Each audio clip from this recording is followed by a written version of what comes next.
Number 1. Young Forrest Gump, wearing leg braces to correct his crooked spine, is walking alongside Jenny, his best friend. Suddenly, a group of local boys appears on their bikes, yelling and mocking Forrest. They begin throwing rocks at him, laughing cruelly. Forrest stumbles and panics. Jenny turns to him and shouts, "Run, Forrest, run!" At first, Forrest struggles to run, trapped by the heavy metal braces on his legs. But the rocks keep coming, and the boys are getting closer. Then something incredible happens. As Forrest runs, the braces begin to snap and break apart, pieces of metal flying off with each step. And then he runs, truly runs, faster than anyone ever imagined. The wind blows through his hair, the swelling music kicks in. Forrest sprints, leaving the bullies and his past far behind. It's a moment of freedom and transformation, both physical and emotional, that marks the beginning of his extraordinary journey.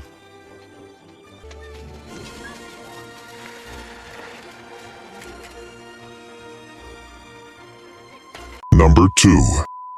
After a clumsy assassination attempt with a knife ends in disaster, Singh and his chubby sidekick find themselves being chased by none other than the landlady.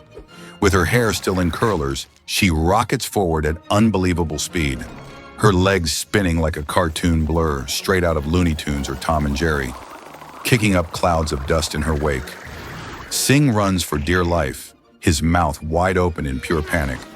The entire chase is brought to life with simple yet clever CGI, high-energy music, and exaggerated sound effects, turning it into a scene that's both wildly funny and unexpectedly intense. The cartoon influence is unmistakable. From the exaggerated running motions to the over-the-top, absurd moments that somehow feel perfectly natural in this madcap universe.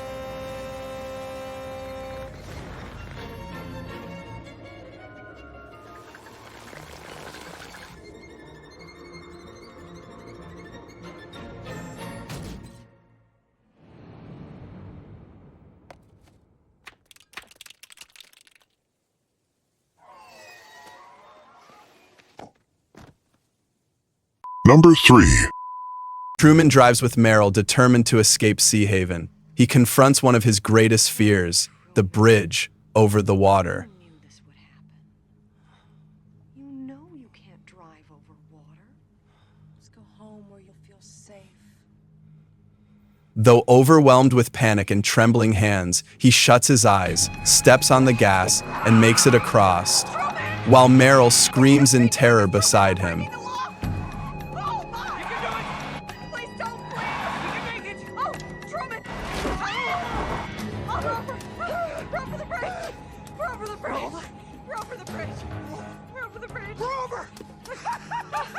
After the bridge, they come upon a road blocked by warning signs and a staged forest fire.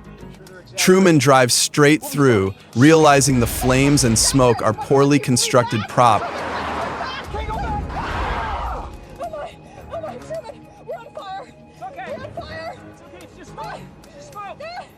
Once past the fake fire, he and Meryl burst into triumphant laughter, exhilarated by what they've just overcome.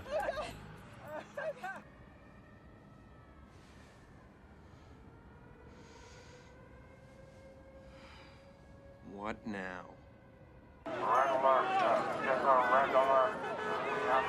Next, their car is stopped at a checkpoint marked with a radiation leak warning. A police officer appears and tells them to turn back for safety reasons. Truman initially agrees to comply, but when the officer accidentally calls him by name, Welcome, Chairman. despite never checking any ID or being introduced, Truman's suspicions deepen. Without warning, Truman jumps out of the car and takes off on foot past the barricade, leaving Meryl behind, screaming in panic. The chase begins. Men in hazmat suits and police officers pursue him from multiple directions.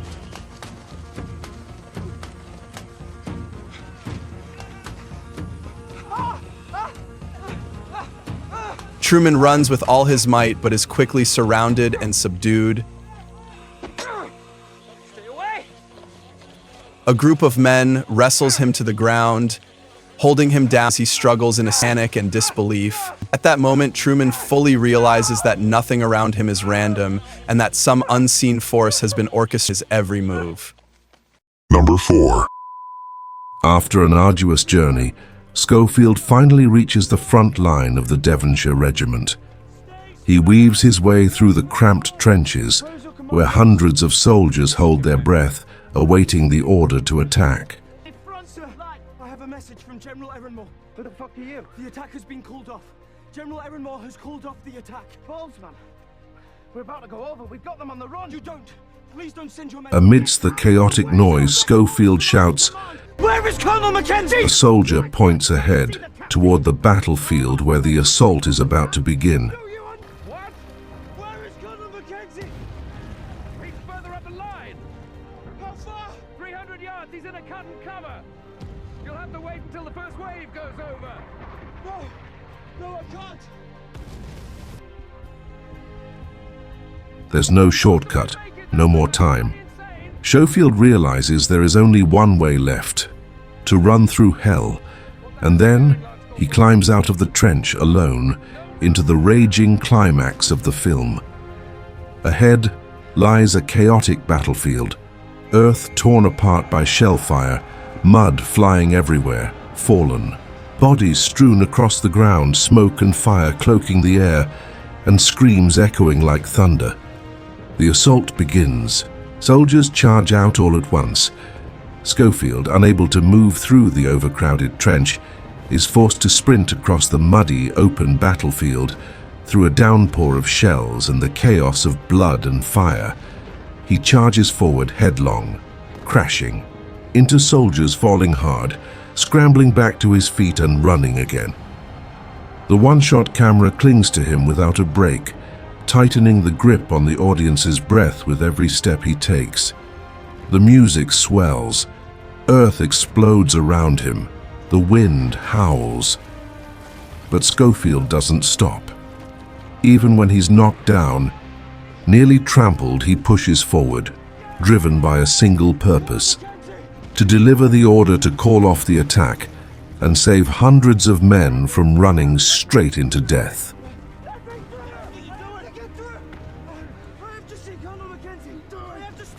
Number 5.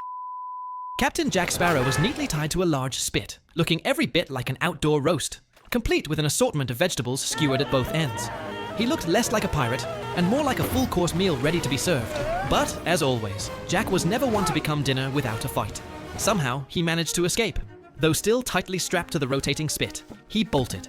But suddenly, one end of the spit snagged on a curved rock. The whole thing bent like a giant slingshot and launched Jack high into the air before sending him plummeting down a steep cliff. Luckily, both ends of the spit got wedged into the rocky walls, leaving Jack suspended mid-air, like a human kebab, dangling over the abyss, miraculously spared for the moment. But life, as Jack well knew, isn't that kind. With his full weight, plus presumably the pumpkin and carrots still stuck to him, the spit began to slide down the cliffside. Jack crashed, thump, into the first rope bridge, then whack into a second one before finally landing, with a heavy thud on the ground, like a sack of raw potatoes. Meanwhile, the rest of the crew, having narrowly escaped the Jack with roasted veggies feast, were sprinting towards the ship, yelling for the anchor to be raised as fast as possible. Will Turner, ever the noble one, had boldly declared, I won't leave without him!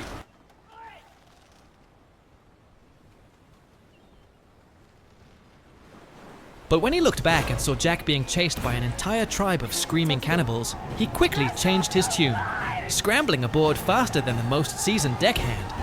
Jack kept running, out of breath, out of options, as if his entire fate hung by a thread, which, as it turned out, it did.